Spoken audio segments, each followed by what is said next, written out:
Brittney Griner is back on U.S. soil after the Biden administration swapped her for a notorious convicted Russian arms dealer. While many are celebrating Griner's return, some lawmakers question the cost. Madeline Rivera reports. This was the plane carrying Brittney Griner. It arrived in San Antonio's Kelly Field Friday morning, the climax of the WNBA star's plight.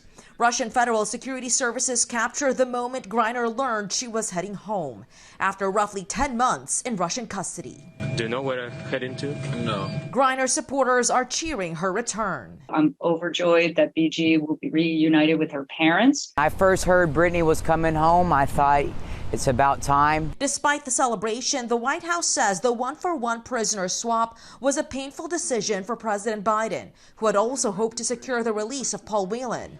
Whelan is a former Marine who was detained in Moscow in 2018 on espionage charges that the U.S. calls a sham.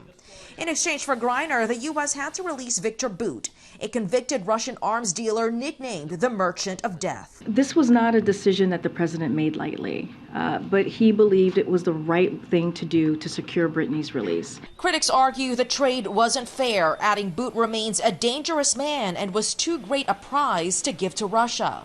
This is a man that went around trying to kill American soldiers. This is a man who sells weapons. We're now having a war in Ukraine that Biden is concerned about. Others wonder whether the swap could embolden U.S. enemies to take Americans hostage and use them as bargaining chips. The broader concern is that this sends a signal that if you are a rogue regime or an enemy of America and you want to improve your geopolitical position, take American hostage. Griner is undergoing a health evaluation at the Brooke Army Medical Center in San Antonio, which treats patients who have survived torture or other trauma. In Washington, Madeline Rivera, Fox News.